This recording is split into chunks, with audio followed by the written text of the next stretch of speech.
भारत के इतिहास का वो अंधकारमय समय जब भारत अंग्रेजों का गुलाम था, सामाजिक दूषण का शिकार था, तब एक सुवर्ण युग आया जब परम पुरुष अनुकूल चंद्र ने शिवचंद्र चक्रवर्ती और मनमोहिनी देवी के घर 14 सितंबर 1888 में हिमैतपुर नामक गांव में जन्म लिया, जो फिलहाल बांग्लादेश में ढाका के पास पाबना जिले में है।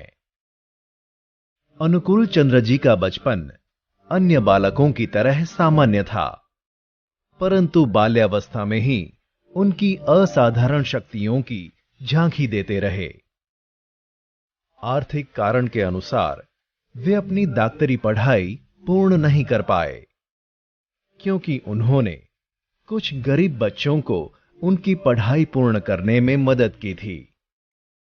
फिर वे अपने गांव वापस चले गए और अपनी डॉक्टरी सेवा शुरू की। अपने दिव्य स्पर्श और उपचारात्मक शक्ति की वजह से बहुत लोग उनकी ओर आकर्षित हुए। उन्होंने आध्यात्मिक ज्ञान के साथ साथ लोगों के साथ कीर्तन भी शुरू किए। कीर्तन के दौरान वे अक्सर भाव समाधि में लीन हो जाते और उस दौरान दिव्य वाणी से सत्संग करते थे। उनमें से कुछ पुण्यपुथी नामक पुस्तक में दर्ज हैं। बहुत ही कम समय में वे प्रसिद्ध हो गए थे और लोग उन्हें श्री श्री ठाकुर अनुकूल चंद्र के नाम से बुलाने लगे।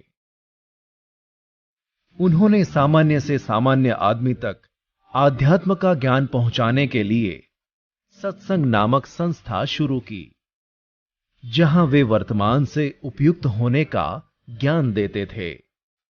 कई धर्म के, जाति के और प्रांत के लोग उनके यजन, याजन और इष्टभृति के तत्वज्ञान से आकर्षित हुए।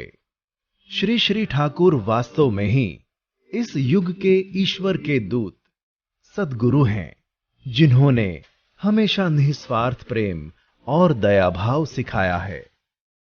भारत के विभाजन से पहले उन्होंने बांग्लादेश में सब त्याग दिया और सत्संग दियोघर में स्थापित किया, जो फिलहाल झारखंड में है।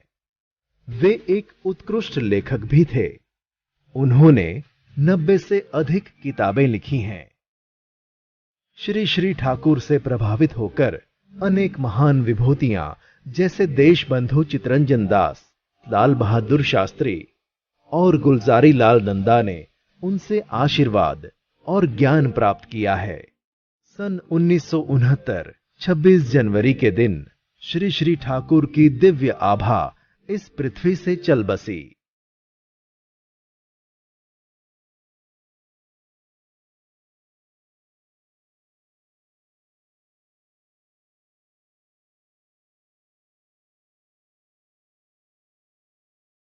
उनके आदर्शों पर आज भी सत्संग निरंतर रूप से चालू है और विश्व भर में दिव्य ज्ञान की अनुभूति करा रही है।